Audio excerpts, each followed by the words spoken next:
Nós temos o grande prazer de receber na Universidade de Caxias do Sul o professor Ernst Tugendhat, professor emérito honorário da Universidade de Tübingen, que vai ministrar então esta semana um curso sobre a sua teoria geral da ética.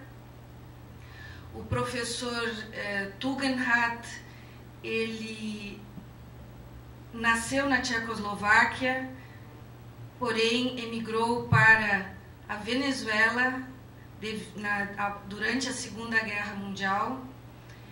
Após algum tempo, retornou à Alemanha para seus estudos de filosofia na Universidade de Freiburg e se doutorou escrevendo uma tese sobre os conceitos fundamentais da filosofia de Aristóteles. Após isso, em Tübingen, fez sua habilitação e escreveu sobre o conceito de verdade em Husserl e Heidegger. Foi, durante vários anos, professor de filosofia da Universidade de Heidelberg. Na década de 80, professor da Universidade Livre de Berlim. Nos anos 90, trabalhou como professor visitante na Pontifícia Universidade Católica do Chile, no Instituto de Ciências Humanas em Viena e na Universidade de Praga. Em 98, veio ao Brasil e deu aulas durante um semestre na Universidade Federal de Goiás e no segundo semestre na PUC do Rio Grande do Sul. Tem alguns livros já traduzidos aqui no Brasil para o português, que têm sido utilizados em graduações e pós-graduações em filosofia. Entre eles nós temos a Propedêutica Lógico-Semântica e Lições de Ética, ambos publicados pela Vozes em 93.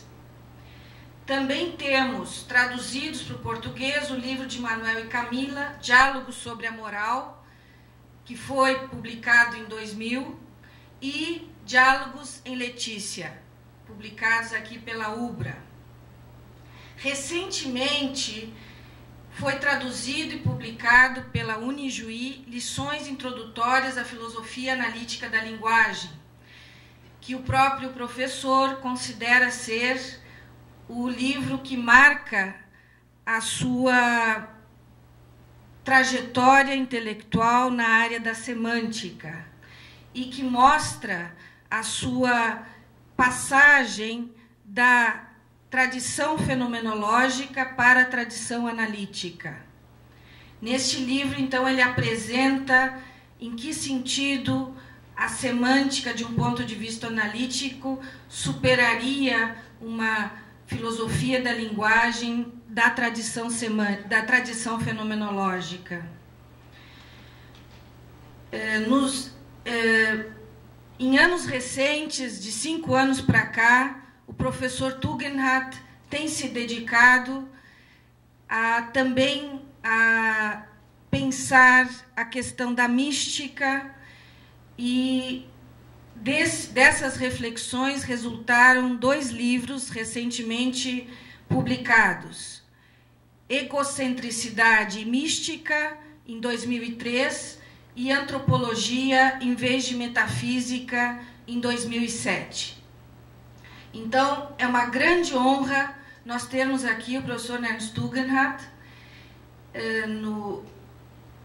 no nosso curso de filosofia, departamento de filosofia da Universidade de Caxias do Sul, que vai então nos apresentar as suas principais ideias na área da ética, que foram desenvolvidas durante as últimas 3 décadas. É um prazer tê-lo aqui, professor Tugendhat Ernesto. Ontem eu tentei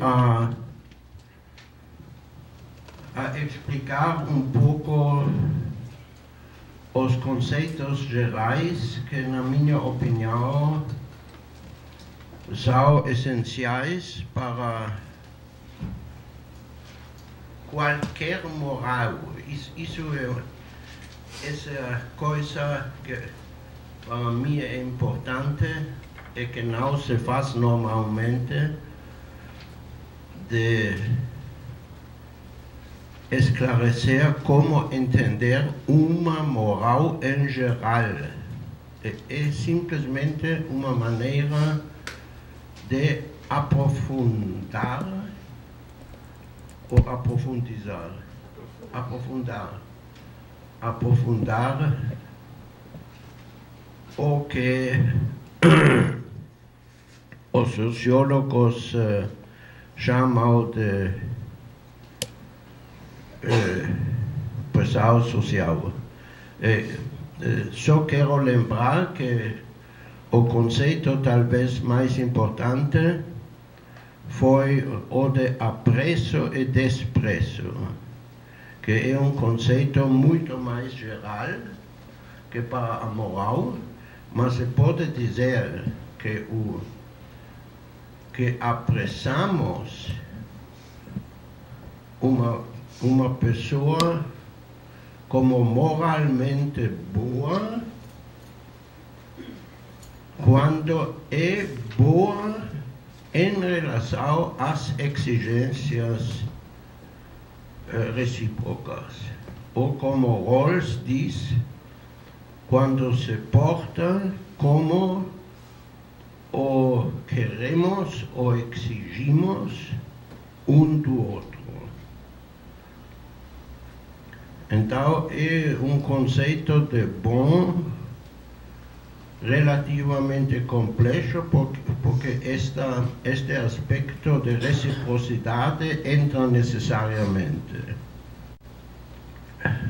Falei do problema de reformador moral para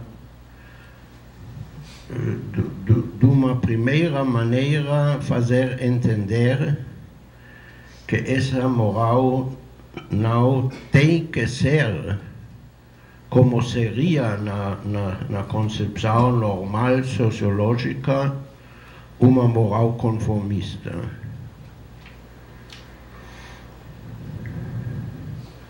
E com isso já entramos na problemática de justificação, que vai ser o problema de hoje. Só também quero lembrar que isso que eu expliquei com a diferenciação de M1, M2, M3, isso é um aspecto que me parece essencial em toda a reflexão filosófica. Se vocês veem como são as disputas filosóficas, muitas vezes são sobre palavras. Se pergunta, por exemplo, o que é liberdade? Isso não é interessante. O que é interessante é distinguir diferentes sentidos de liberdade. E alguém me perguntou, depois da aula ontem ou anteontem, por que não faço mais filosofia analítica?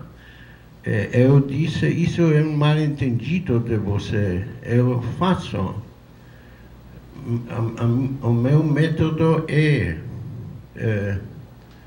analítico, e é importante dar-se conta que a filosofia analítica não consiste, como se crê, em esclarecer os sentidos das palavras, senão estar consciente da ambiguidade das palavras. O que nós buscamos na filosofia são certas, assim pelo menos ponho eu, são atitudes fundamentais humanas. Eu concebo a filosofia como uma antropologia filosófica. E no caso em que estamos aqui, eu creio que o que depois eu chamei de M1 é um traço essencial da vida humana. E não importa se chamamos esse traço moral ou não. Com isso, eu digo uma coisa que já disse no primeiro começo das aulas, que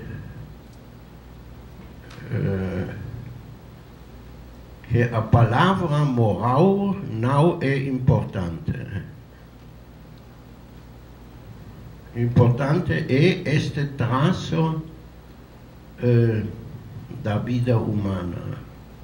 É a mesma coisa, por exemplo, quando se pergunta sobre em que consiste a liberdade humana. Ali também se pode distinguir vários sentidos, e o interessante é que alguns desses sentidos têm um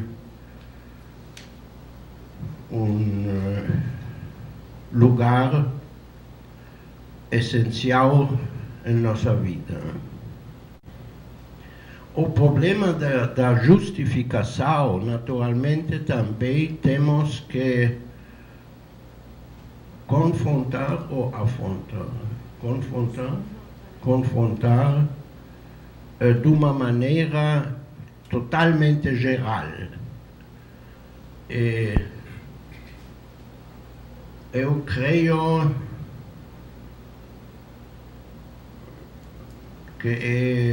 que se pode dizer que nunca tinha, eu creio que já disse isso uma vez, que nunca tinha uma moral na história humana que não, onde os membros da sociedade moral não creíram que fosse justificada.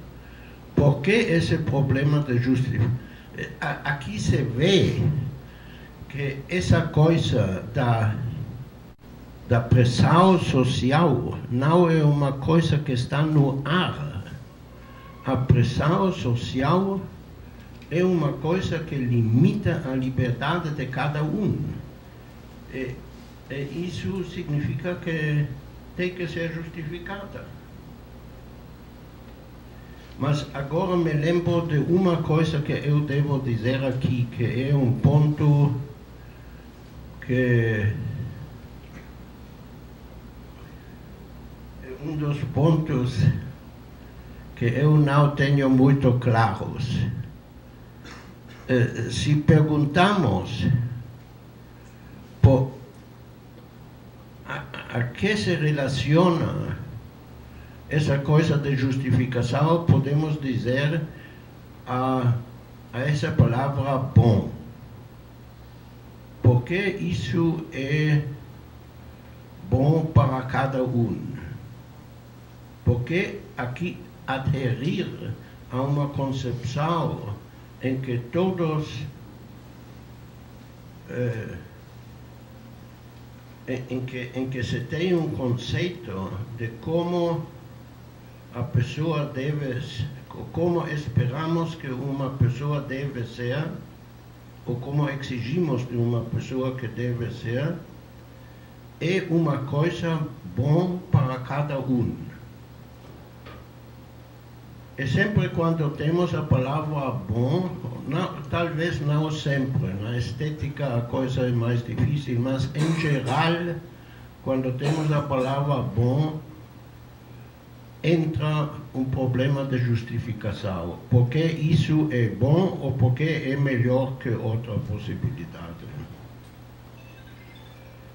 Eu introduzo a palavra bom junto com a palavra ter que. nesse momento eu quero fazer um pequeno comentário que eu creio que os dois conceitos se pode dizer se sobrelapam, se sobrepõem, a razão é a seguinte: temos que fazer uma diferença entre, ou vamos dizer, pelo menos em morais já bem desenvolvidas, provavelmente não em morais primitivas. Temos que fazer a diferença entre regras sociais convencionais e não convencionais. Uma regra social convencional seria, por exemplo, que a maneira como devemos vestir, a maneira como devemos comer na mesa, etc. Quando uma criança aprende a comportar-se de uma certa maneira, essas regras convencionais têm uma importância bastante grande. E eu devo dizer, eu fiz intentos, especialmente no meu livro Diálogo em Letícia, na quinta parte, de esclarecer isso das regras convencionais, mas eu devo admitir que isso é um dos meus buracos. Eu não tenho uma boa teoria das regras convencionais e como elas se distinguem das regras que chamamos, num sentido mais estrito, morais. O importante é que, por exemplo, se eu usei esse exemplo desde muito tempo, se eu tivesse entrado aqui em pelotas, se diz, não? Desnudo. Sim. Vocês estariam indignados, creio, mas não julgariam que isso é condenável, que é mau. É uma coisa estranha, porque vocês me diriam: olha, aqui não se faz isso, aqui não se faz isso. Quer dizer que é já na maneira como falamos, mais local.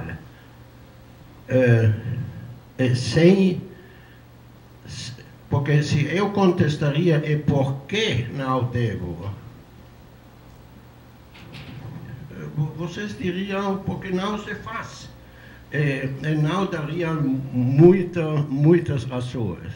Bom, eu só queria dizer que isso é um problema. Naturalmente também é um problema conectado com o que já vimos quando alguns de vocês pensaram que a minha teoria vai ser uma conformista. O que é muito perto de uma coisa conformista são a aderência às regras convencionais. Então, o que para nós é interessante é o círculo bom, e não tanto o de ter que. Mas o interessante naturalmente está aqui. Bom, isso realmente é um ponto que eu pensei que eu devo mencionar, mas como já disse, eu não tenho uma boa teoria. Mas perguntemos-nos agora o que significa justificar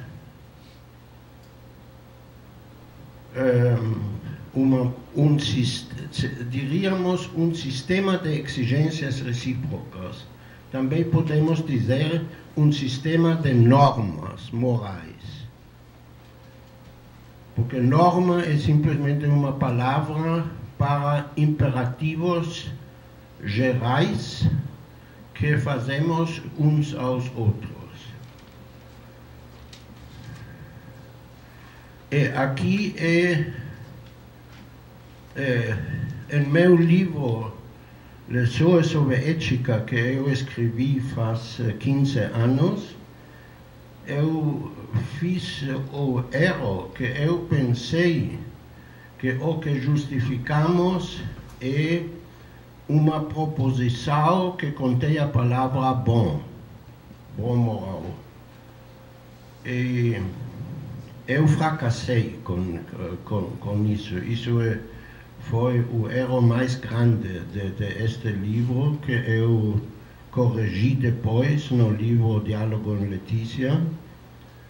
Eu creio que as normas, o que se justifica não é uma proposição. Isso seria uma maneira de ver a justificação na moral de uma maneira mais analógica às justificações de orações ascetóricas. Aqui não estamos justificando uma oração ascetórica, é uma onde dizemos algo é assim. E para isso se dá razões. No nosso caso, o que significa? Ali eu penso que já desde o diálogo com Letícia, desde 10 anos, que a palavra importante aqui não é justificar uma frase, uma proposição, senão o sentido importante é justificar uma ação a uma pessoa. Em um caso muito geral, poderíamos dizer que em muitas relações intersubjetivas dizemos você tem que fazer isso ou aquilo. A outra pessoa vai perguntar por quê, e eu vou dar uma razão. A justificação sempre consiste em razões. Eu vou dar uma razão. Por exemplo, eu digo: você me dá, por favor, seu dinheiro. E a pessoa vai perguntar por quê, e eu vou dizer: porque senão eu vou matar. Então, a razão é um motivo, que naturalmente não é nos casos de razões para frases ascetóricas. Mas no nosso caso, na moral, a coisa é um passo mais complicado, porque quando justificamos a uma pessoa, ou justificamos reciprocamente, deveríamos dizer, que um sistema normativo ou uma norma, queremos dizer, é bom para você. Então, o que justificamos não é uma ação, como no caso de quando pediu dinheiro, eu não disse, faça isso, senão eu digo uma coisa mais complicada. Eu digo, aceite essa regra. Então, quando justificamos reciprocamente uma norma ou um sistema normativo, justificamos que é bom para cada um aceitar essas regras. E o que significa aceitar uma regra moral? Significa ter os afetos de indignação e culpa para com eles. Uma crítica que se me tem feito é que, obviamente, minha ética, a maneira como eu vejo a justificação de uma norma moral ou de um sistema de normas morais, tem um elemento afetivo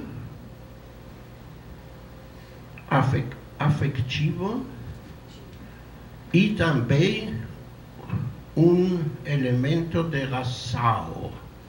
Então a gente diz, isso não se pode fazer. Ou você tem que justificar a moral racionalmente ou emotivamente.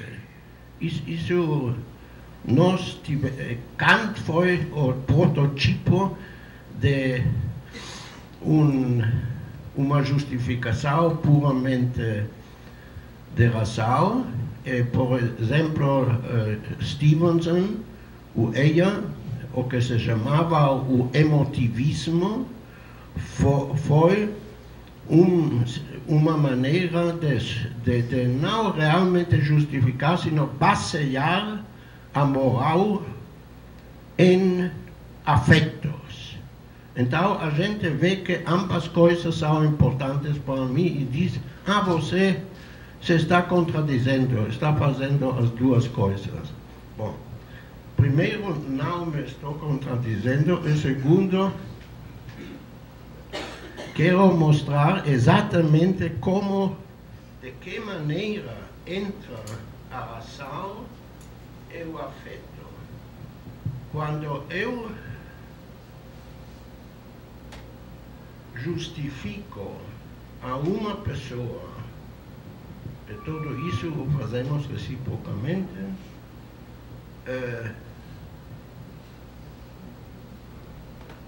aceitar um sistema normativo, o que eu faço é dar razões porque é bom para ele. Ele tem um motivo de ter as emoções ou os sentimentos morais em relação a essas normas. Talvez devo escrever isso aqui. Temos uma norma, ou várias normas. Essas normas valem para um grupo, significa que esse grupo tem os sentimentos morais. Quer dizer? Indignação. Sim. Até a relação indignação e culpa em relação com esse N, porque que N vale para alguém, para um grupo, significa que o grupo tem esses sentimentos em relação a isso. Então, o que fazemos é dar razões. Porque é bom ter, é bom, eu poderia dizer, é bom aceitar N. E só se me pergunto, o que significa aceitar? significa isso? Que significa que uma pessoa aceita, bom, a palavra aceitar é talvez ambígua a sua vez, mas no sentido que é importante aqui é que se eu aceito uma norma, isso significa que eu vou exigir dos outros atuar assim e também de mim mesmo, porque vou ver que os outros exigem de mim. Então, se vê bem, creio, que o aspecto racional, as razões e os afetos são dois ingredientes necessários para poder entender em que consiste uma justificação de uma moral.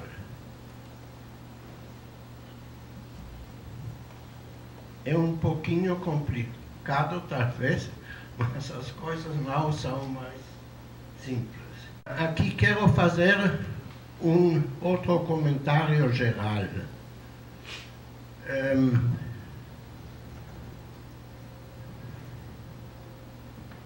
O outro dia falamos um pouco sobre em que sentido eu faço uso desse conceito sociológico de pressão social. Tem pessoas que creem poder fazer entre a filosofia e as ciências humanas uma distinção que é a priori, a filosofia faz a coisa a priori, as ciências a fazem empiricamente. Isso para mim é um sem sentido, porque um a priori substancial, que seria um a priori sintético, não existe para mim. Mas tem uma outra maneira como a maneira de fazer a coisa filosoficamente se distingue da maneira de fazer a coisa cientificamente. E ali eu uso a expressão, as expressões primeira e terceira pessoa. O que o sociólogo faz, ou digamos o etnólogo, é observar que um grupo ou uma pessoa tem certas convicções morais. O que o filósofo faz é perguntar-se pela justificação. O sociólogo também pode falar de justificação, mas ele vai falar sobre isso em terceira pessoa. Ele vai dizer: essa tribo que estou investigando tem essas convicções, e essas convicções eles justificam, digamos, por uma certa religião. O filósofo não fala de outras pessoas, ele fala de si mesmo. Eu sou essas pessoas das quais fala o sociólogo, sou eu. E também vocês, naturalmente, quando falamos juntos. E quando nós mesmos estamos atingidos, não podemos dizer eles têm tal e tal justificação, senão nós temos que fazer a pergunta pela justificação. Talvez eu possa explicar isso, porque isso realmente tem uma validade, vigência muito geral. Em todos os casos onde se trata de dar razões também na ciência, nós podemos fazer, por exemplo, história da ciência. E podemos, então, falamos em terceira pessoa. Vamos a dizer, no século XV, talvez, se tinha tales e tales convicções sobre certos fenômenos naturais e se tem justificado de tal e tal maneira. Isso é terceira pessoa. Mas, quando nós somos nós mesmos, os científicos, ou também se pode falar de coisas ordinárias, em cada caso ordinário, quando alguém me diz que algo é assim, então eu não posso simplesmente dizer, ele diz essa coisa, e talvez dizer também que ele crê isso por essa e outra razão, senão eu tenho que perguntar por pelas razões. E tão pronto que eu penso sobre as razões, estou pensando em primeira pessoa. Talvez essa expressão primeira pessoa não seja ideal, eu não sei, talvez, mas isso é outra vez relativamente inimportante. Isso é simplesmente a terminologia. O que eu quero que vocês entendam é que se tem essa diferença. Agora que vamos a confrontar-nos com o problema da justificação, já não só vamos ser sociólogos um pouco melhores, com todas as aclarações que eu dei ontem, senão nós estamos confrontados com ou ter uma moral, ou não ter uma moral, e em caso de ter uma moral, qual ter? Qual é justificada? Então nós fazemos a pergunta de justificação. E não falamos sobre outras pessoas que justificam. Eu tinha usado nos meus escritos nos últimos anos como exemplo, como puro exemplo, uma situação em que um filho de uma família pergunta aos pais por que se poderia dizer por que eles se agitam tanto quando ele faz certas coisas. Esse agitam tanto se refere à indignação. Por que vocês estão indignados especialmente a essas coisas, a esses N's, a essas normas?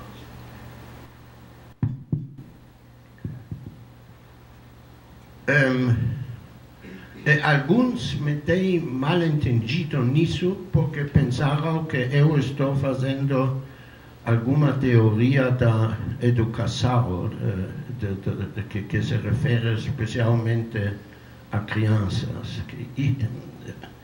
Mas podemos dar o exemplo também de uma outra maneira que qualquer pessoa entre nós pode perguntar a qualquer outra pessoa, diga que é a razão por que adherimos a essas normas. Bom, então como se faz esse diálogo? Podemos falar de um diálogo, podemos igualmente, naturalmente, pensar em uma pessoa que simplesmente está pensando sobre suas razões. Mas eu vou continuar usando esse exemplo do filho com os pais. Mas é importante saber que isso é só um exemplo. Então, bom, primeiro eu devo dizer já de antemão, que, na minha opinião, existem dois tipos, e só dois tipos de justificação de crenças morais. E isso são autoritária e a referência aos interesses recíprocos, ou aos interesses que cada um tem. Se olhamos para a história da humanidade, quase tudo o que conhecemos, ou vou dizer o que eu conheço, foi uma justificação autoritária. Típico para uma... vamos a dizer, o exemplo que é mais perto para nós é a justificação religiosa. No judaísmo, e no cristianismo, no islã, toda justificação moral tem o seguinte caráter. Se pode dizer que no diálogo os pais vão responder ao filho com dois oposições. Primeiro, existe um Deus. E nós estamos relacionados de uma certa maneira a Ele, somos seus filhos, ou como você quer dizer. Segundo, Ele promulgou estas normas. Porque o filho está perguntando que é a justificação, que razão tenho para. Então, os pais vão dizer: tu eres filho de Deus. E se eres filho de Deus, não te queda outro, se pode dizer, que aceitar essas normas que ele promulgou.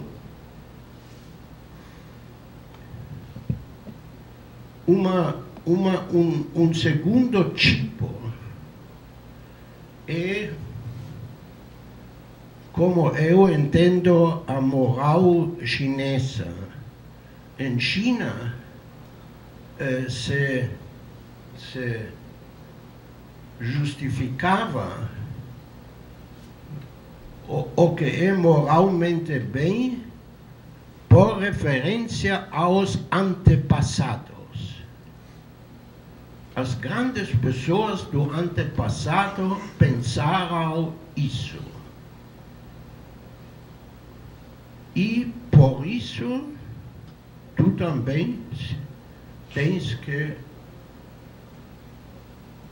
atuar, tens que aceitar isso. Isso significa que, num caso, o filho supostamente tem uma relação especial com Deus, no outro, que tem uma relação especial com o passado.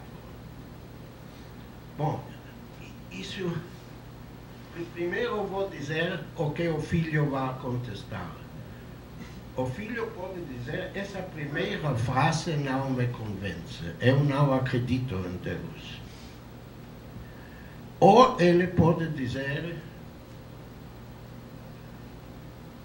essas normas são boas porque Deus as promulgou, ou vocês creem que Deus as promulgou porque são boas. E se é o segundo, então a pergunta volta: por que são boas? Então, isso significa que uma justificação religiosa só vai um passo atrás e a coisa fica aberta. Então não é verdadeiramente uma justificação, é só uma aparente justificação. E a mesma coisa seria no caso de China. Eu diria que no caso, digamos, das nossas religiões, judaísmo, cristianismo e islã, é sempre uma combinação de dois aspectos. Essa relação ao religioso e também à tradição, quer dizer, aos antepassados.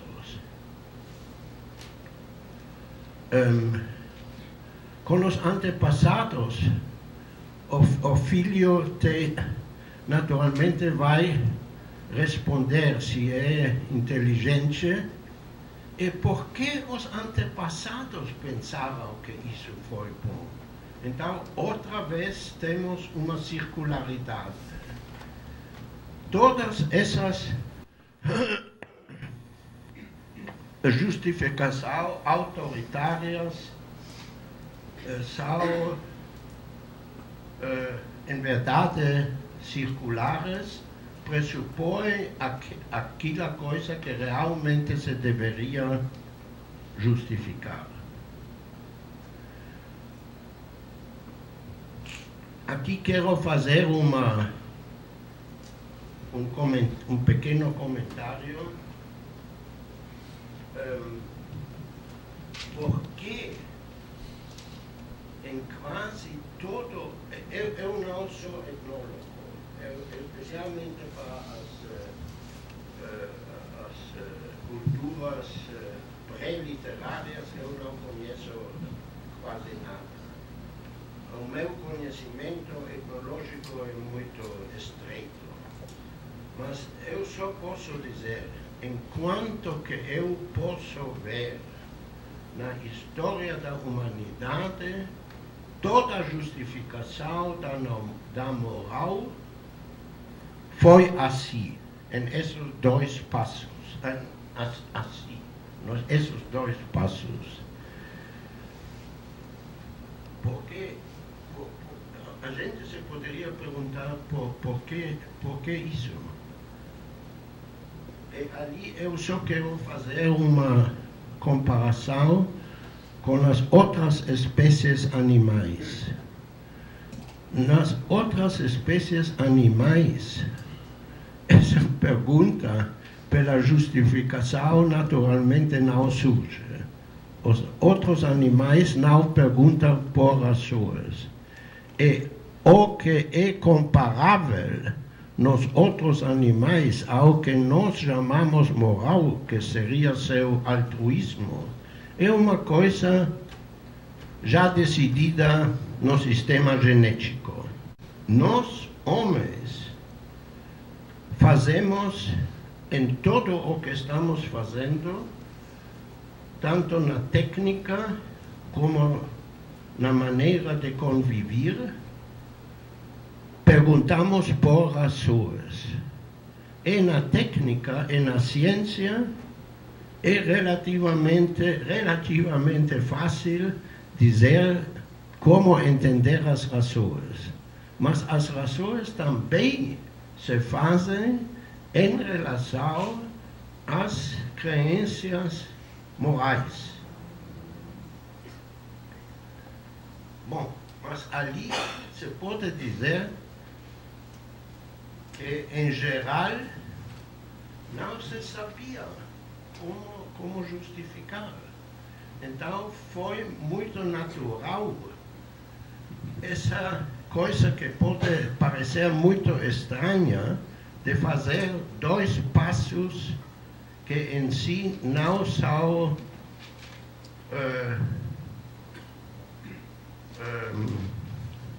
convincentes. Primeiro, o passo para o passado, que é só um círculo, e segundo, um pulo para o sobrenatural. Bom, hoje queremos poder ver a falsidade disso melhor que antes, mas é muito interessante ver em que grau ainda hoje, na maioria das culturas, a justificação é desta maneira, é ainda na nossa cultura. Bom, mas nós temos aqui um filho inteligente que fez todas essas respostas inteligentes e mostrou que se os pais só podem dizer o que disseram até agora, então não tem nenhuma razão para se ater a essas convicções. Bom, então, no meu drama que estou imaginando, suponhamos que os pais também são inteligentes e não são contentes com suas primeiras respostas. Então, eles vão usar um truque. Em vez de dar um terceiro intento de uma resposta, eles vão dizer ao filho: e que o que tu mesmo queres? Que é que tu queres? Como queres tu que seja a coisa? E quando o filho está reflexionando sobre isso, ele podemos supor que ele se vai dar conta que é muito útil, bom para ele, submeter-se a um sistema de regras em que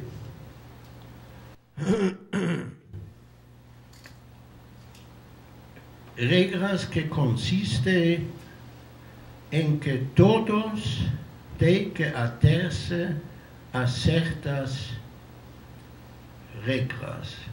Ele vai aproveitar essas regras. Essas regras são, em princípio, 3 tipos. Não prejudicar um ao outro. Segundo, ajudar em certos casos. Isso é um problema, até onde vai a ajuda moralmente necessária. E terceiro, não mentir e cumprir as promessas. E ele está ele vai ter um certo problema, porque ele mesmo vai ter que ater-se a isso. Não vai poder prejudicar os outros, não vai poder romper a promessa, mas o bem que os outros atuam assim é mais grande do mal de ter-se ater a isso ele mesmo. Isso, em princípio, é, agora venho à pergunta de Vanderlei, um raciocínio contratualista. Eu creio que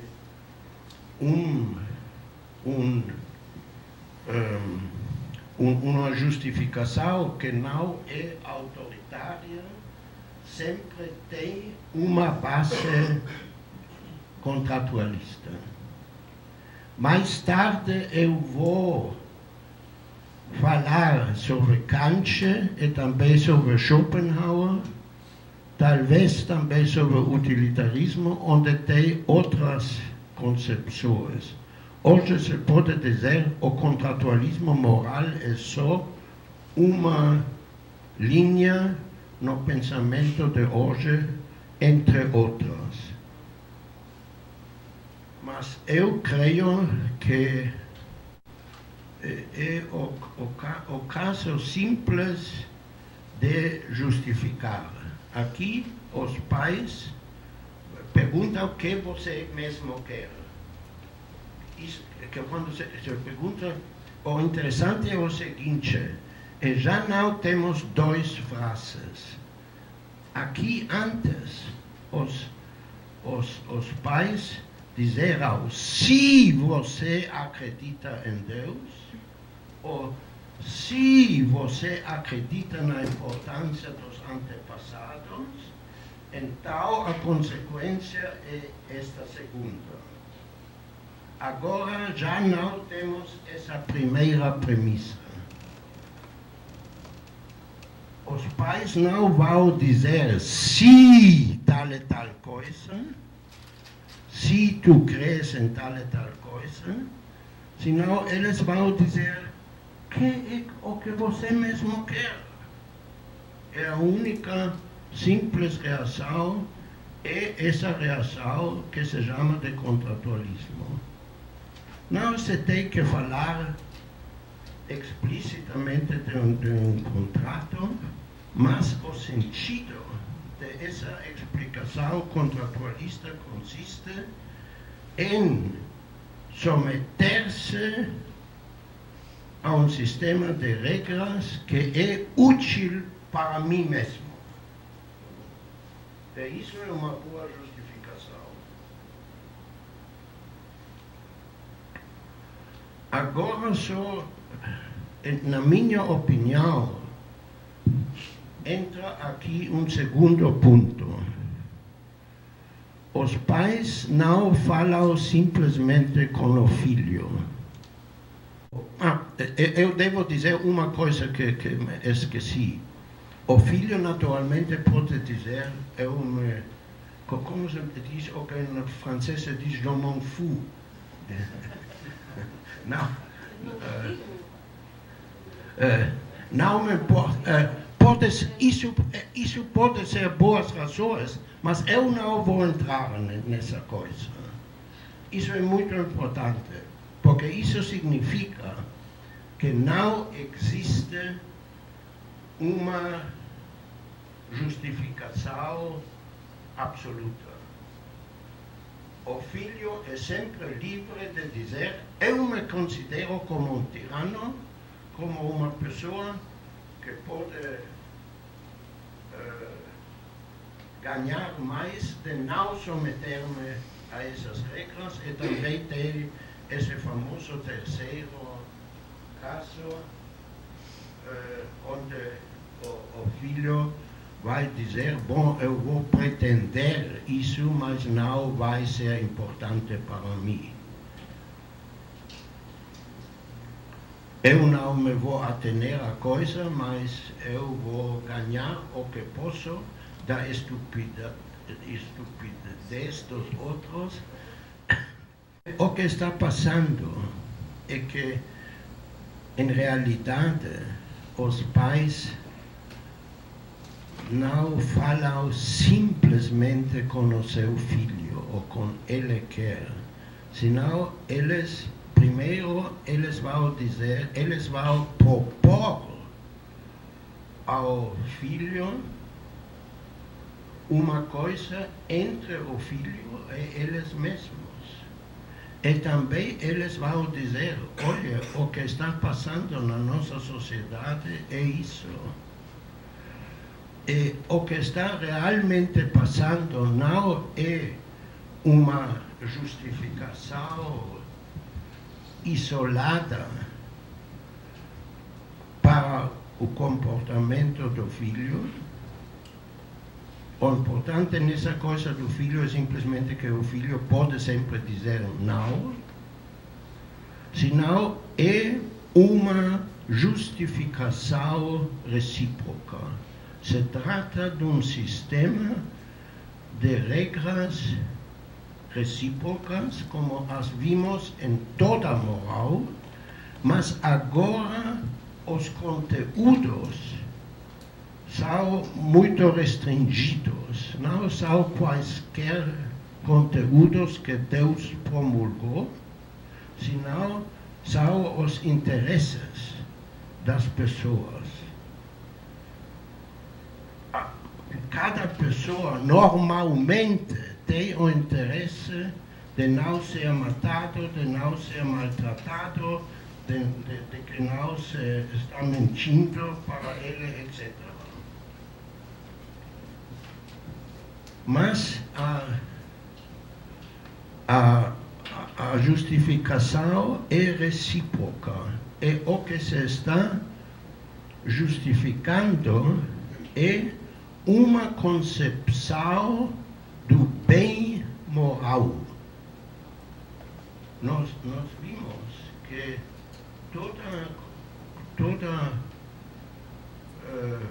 todo o sistema normativo é relacionado a uma concepção de boa pessoa, e podemos dizer isso é o que chamamos o bem moral.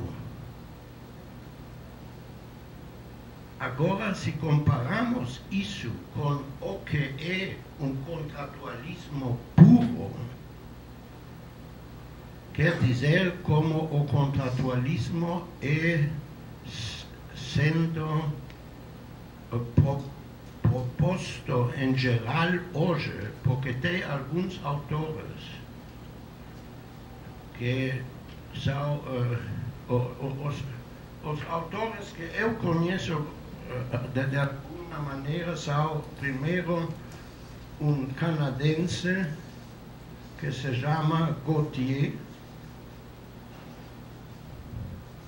que escreveu um livro, Morals by Agreement, que não sei se está traduzido ao português, mas está traduzido ao espanhol. E eu estimo muito um livro de um aluno de mim na Alemanha, que se chama Peter Stemmer, que é mais novo, que talvez está traduzido ao espanhol, não sei, é relativamente novo. Eu creio que ele faz uma teoria bastante boa de um puro contratualismo. O que eu chamo puro contratualismo é bom, eu tenho que, agora estou por primeira vez, tenho que explicar uma teoria moral contemporânea. E isso significa que as pessoas mais ou menos fazem um contrato, ou se entendem um com o outro como se tivesse feito um contrato. O contrato não tem que ser feito com efeito. E tudo o que eu mostrei nas primeiras duas lições sobre o que é uma moral em geral cai fora. O que é isso? Isso são os afetos, a valoração, o apreço. E por isso ocorre a palavra bom. Para o contratualismo puro, ocorre uma palavra bom para X. Cada um dos contraentes vai dizer: esse contrato é bom para mim.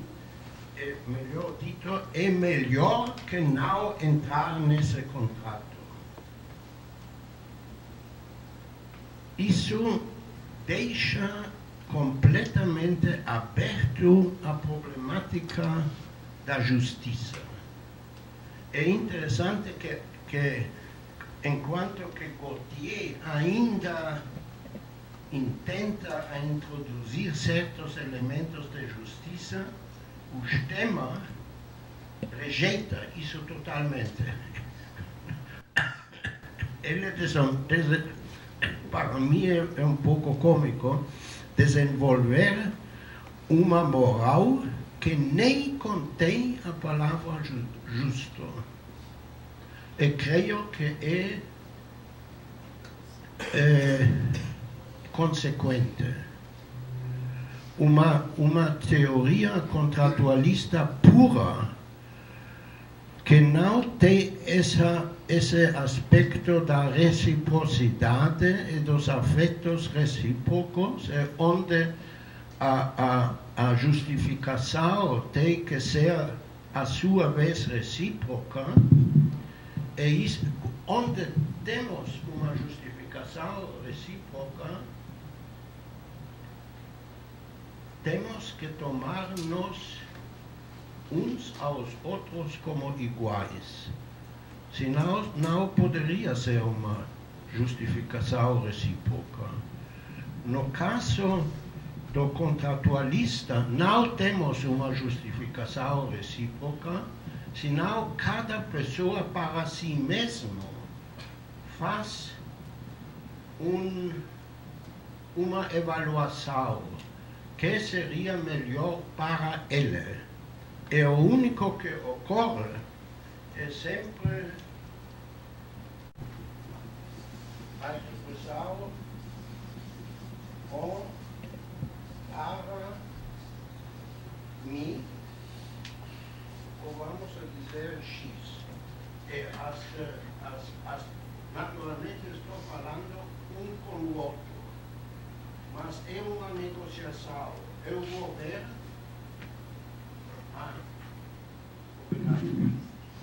Eu vou ver que é melhor para mim. Fazer o contrato ou não. Não se trata de um bem comum, como seria o bem moral. Estou num ponto difícil.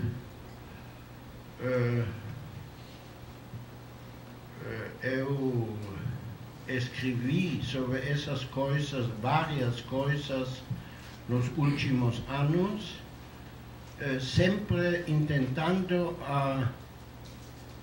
esclarecer melhor a diferença entre estas duas posições. E eu chamo a minha posição de contratualismo simétrico.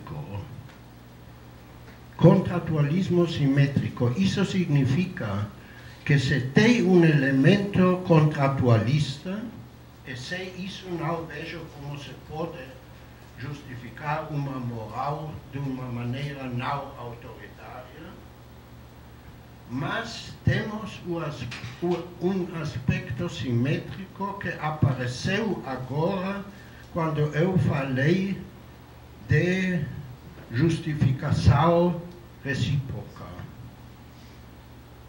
Mas na palestra que eu dei ontem, eu faço um intento a mostrar que este problema de simetria em que todos envolvidos têm o mesmo valor, se poderia dizer, é uma coisa que tem que ver, em minha opinião, com o fato que uma moral sempre é a alternativa ao poder. Se temos uma relação de poder entre várias pessoas, então essa pessoa vai decidir o que vai passar, e de justiça nem se pode falar, exceto nas cabeças das pessoas. Eu creio, então, que, ainda que devo dizer que não estou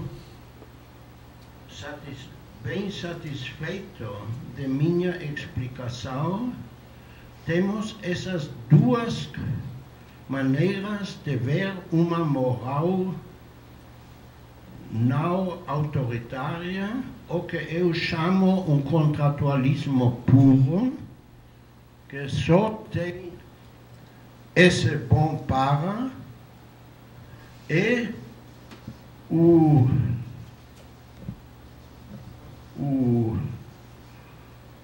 que chamo contratualismo simétrico, que tem a palavra de bem moral, como todas as morais o tiveram, mas tem uma nova interpretação dessa palavra. O bem moral, nas outras morais, podia consistir em qualquer coisa que foi decidida pela autoridade. Agora não é a autoridade, é relação aos interesses das pessoas.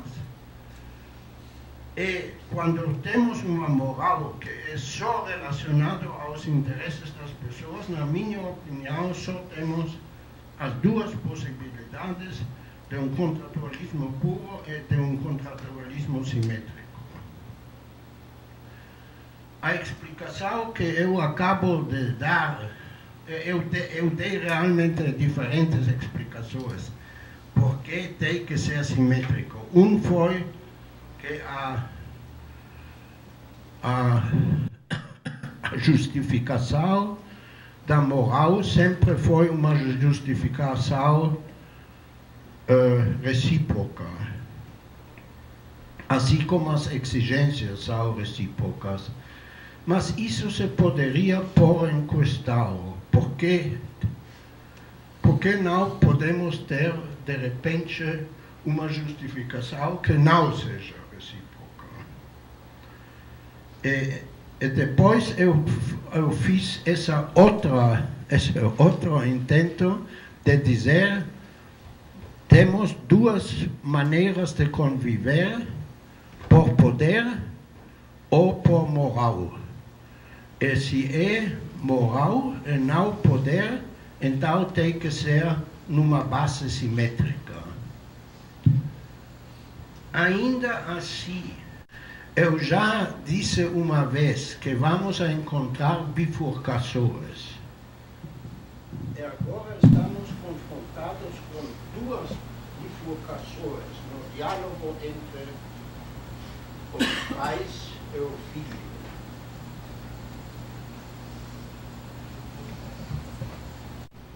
Os pais vão dar boas razões para aceitar uma posição contratualista, porque já essas coisas do autoritarismo estão fora. Estamos já num ponto definitivo agora.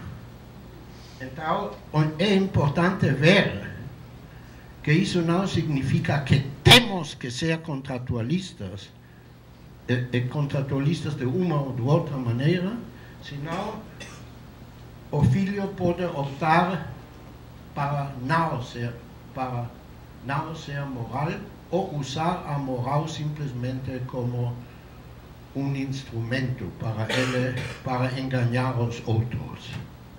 Então temos uma bifurcação. Essa bifurcação agora é uma bifurcação de decisão. Temos aqui um momento de decisão. E agora vem a outra bifurcação, que é mais interessante.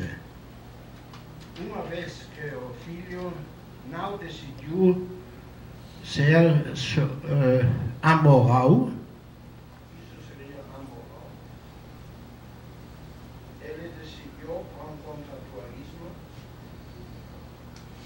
Temos duas opções. Ele pode optar para um contratualismo puro. O que eu quero dizer Eu antes talvez pensei que se tem que mostrar que a moral tem que ser entendida como contratualismo simétrico. Hoje eu tenho a tendência de ver a coisa mais tolerante. Se alguém quer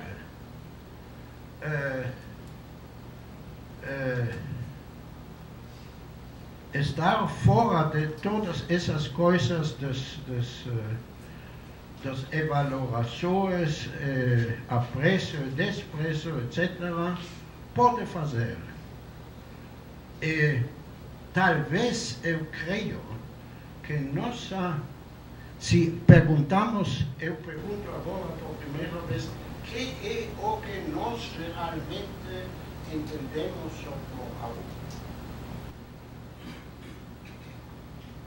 É contratualismo puro ou é contratualismo simétrico? Eu não estou seguro.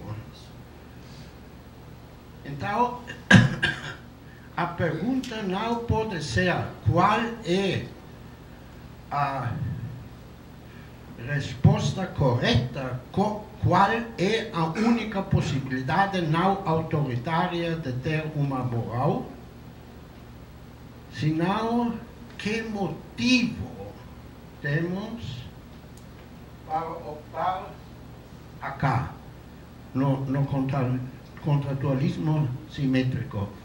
E aqui eu quero dizer uma coisa que talvez não vá convencê-los,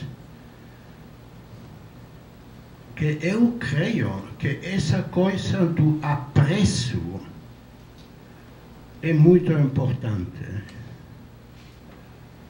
Aqui, naturalmente, uma coisa de apreço não ocorre, mas aqui ocorre.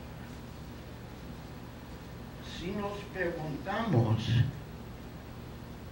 a que pessoas apreciamos moralmente, eu creio que são pessoas que têm uma concepção de contratualismo simétrico. Quer dizer que querem ser justas. E quando nos perguntamos como quero ser eu, ali vem essa coisa com desprezível, você me diz? Desprezível, e em que caso, que razão tenho eu?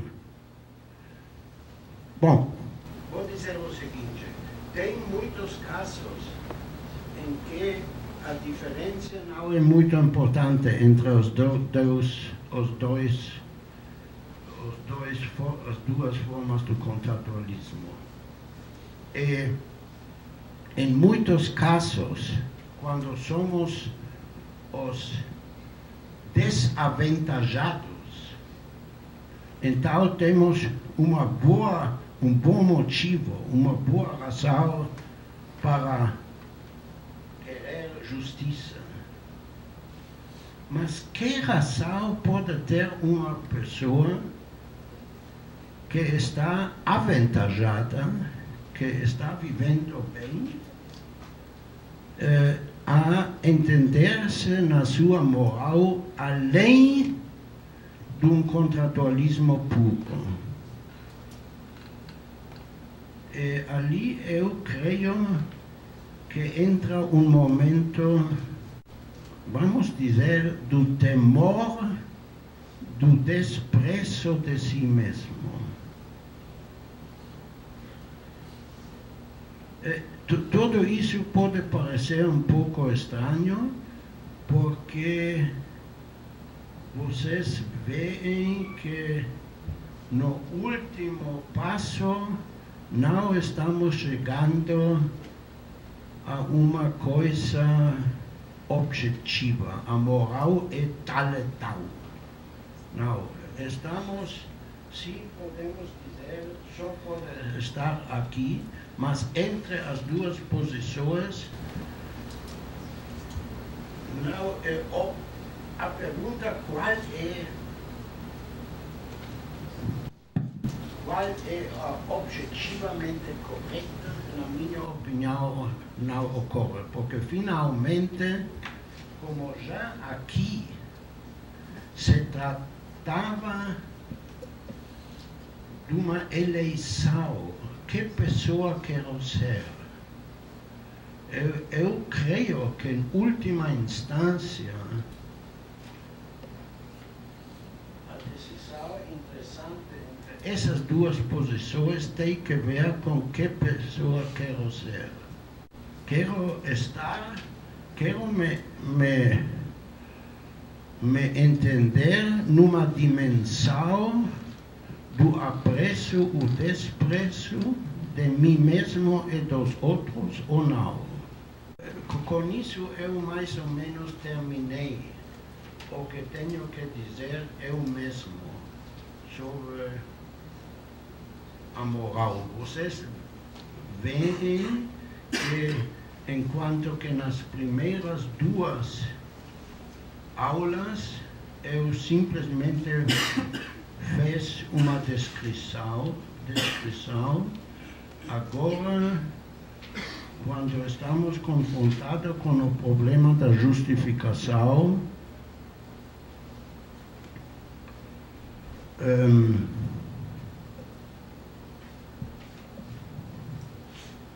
já não se trata de uma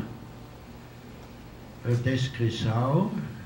Agora, se nos encontramos em primeira pessoa, isso terá que ver com que pessoas queremos ser. Eu creio, não tenho um programa ainda muito claro, mas creio que vou falar na próxima aula sobre Kant.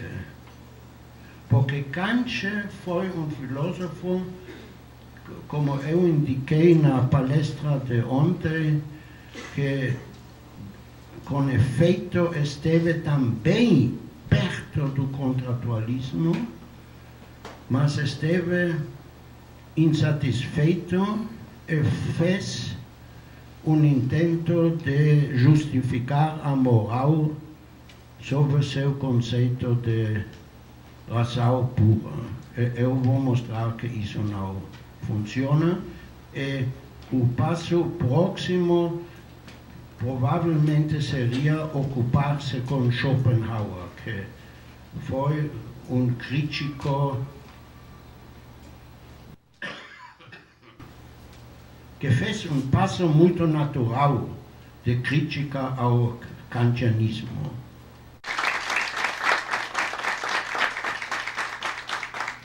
Gostaria de saber melhor como é que o senhor entende os interesses. Porque se de um lado o problema da autoridade, da moral autoritária tem problemas, de outra parte, a fundamentação em interesses também tem seus problemas. Há interesses diversos. Por exemplo, no Brasil, podem haver interesses do Senado Federal e do Congresso Federal. Certo, mas nós podemos, numa espécie de contratualismo, entrar em interesses que esquecemos os critérios que o senhor apontou, que é fazer o bem, não prejudicar a outros e cumprir as promessas. Mas isso pode ser relegado em nome de alguns interesses, sem observar os critérios que deveriam ter os interesses comuns. A minha pergunta é sobre como o senhor entende os interesses. Eu não creio que vou poder responder bem a sua pergunta. É uma pergunta que já se me fez algures,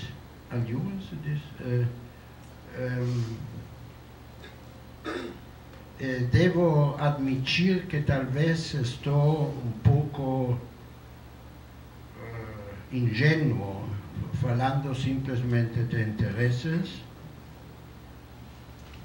No momento, eu proponho, talvez, voltar a este problema, ou amanhã, ou na última aula, porque os detalhes aos quais você se referiu não são muito claros para mim, mas eu admito de antemão que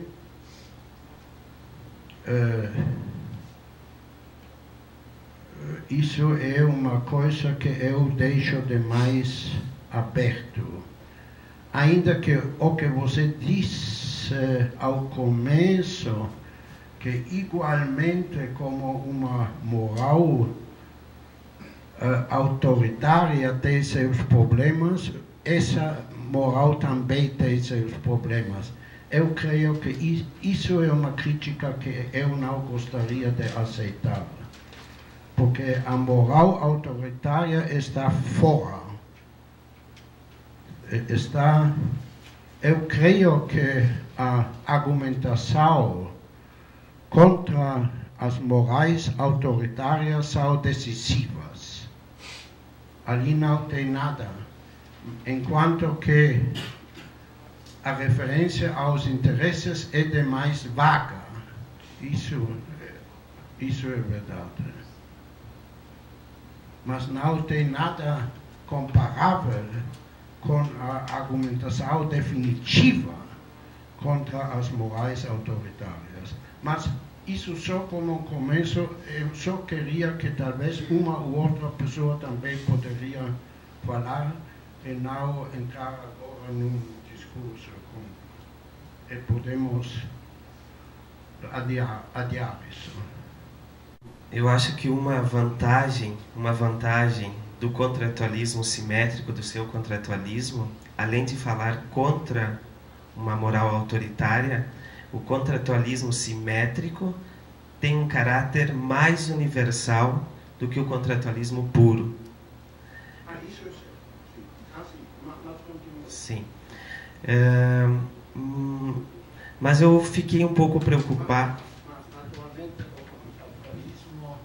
o contratualista puro vai dizer isso é uma vantagem de que não seja universal. Mas eu prefiro o contratualismo mais universal. É muito bom que você menciona isso. Isso é uma coisa que, de qualquer maneira, eu tenho que voltar a esse problema do universalismo. Bom, partindo do pressuposto que o seu contratualismo é mais universal, por causa do tipo de justificação que o senhor dá, eu fiquei uma pergunta sobre o conteúdo de uma justificação recíproca. Onde é que estão realmente os critérios para defender esse tipo de justificação? A reciprocidade exige alguns critérios. A minha pergunta é, no final, que critérios eu posso usar para exigir que uma outra pessoa haja reciprocamente? Qual é o conteúdo da justificação? Sinal que é tomada em sério igualmente. Isso é tudo. Não se trata de agir, senão de chegar a normas que são aceitáveis de uma maneira justa de ambos lados. Pois é, esse que é o ponto. Como é que vem esse reconhecimento mútuo de que nós estamos agindo justamente, de forma justa? O senhor parte do princípio que em um determinado momento as pessoas reconhecem, como que elas se dão conta que isso é justo. Eu precisaria mais de critérios, até para falar para o outro, você não está agindo justamente, porque você está fora dos critérios. Deixa-me dizer uma coisa que não levar satisfazer, mas é uma coisa importante. Eu fiz essa diferença entre as duas, os dois tipos de contratualismo, de tal maneira que no contratualismo simétrico ocorre a palavra bom, mas essa palavra bom tem que, como o bom em contraste com toda a concepção de bem moral anteriores, autoritários e referidos aos interesses. Então temos que fazer uma fórmula em relacionar o bem moral ao bom, o que é bom para cada um. Essa equivalência eu já escrevi, talvez você conheça. Bom significa agora o que é igualmente bom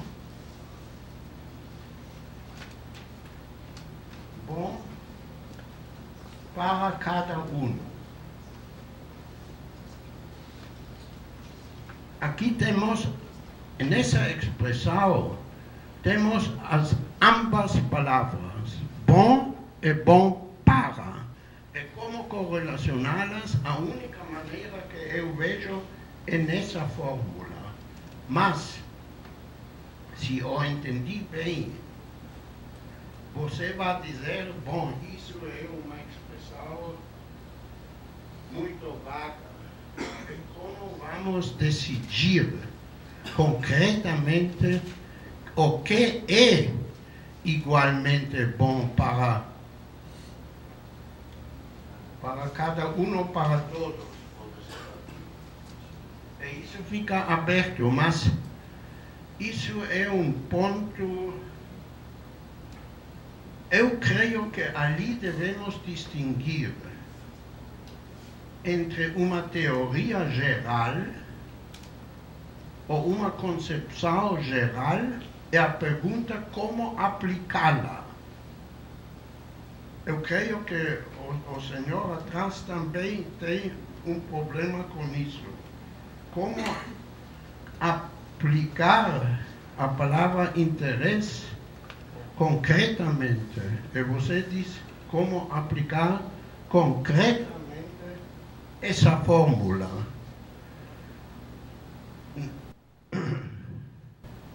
Primeiro, eu devo admitir que eu não sei. Mas segundo, eu quero dizer que sem ter uma fórmula geral, não sabemos o que estaremos buscando no caso concreto. Eu usei ontem na palestra o caso de um casal que tem uma relação simétrica. Ali se pode dizer a mesma coisa. Bom, as duas pessoas se vão dizer, queremos ter uma relação simétrica entre nós. Mas depois se vai perguntar, como temos roles diferentes, em que precisamente consiste a simetria. Isso é verdade, mas eu creio que ali essa ideia de Kant de ideias regulativas me parece correta e necessária. Esse casal nem pode começar a entender-se num certo sentido e fazer essas perguntas, senão já tem a ideia de querer ser simétricos. E aqui é uma coisa similar.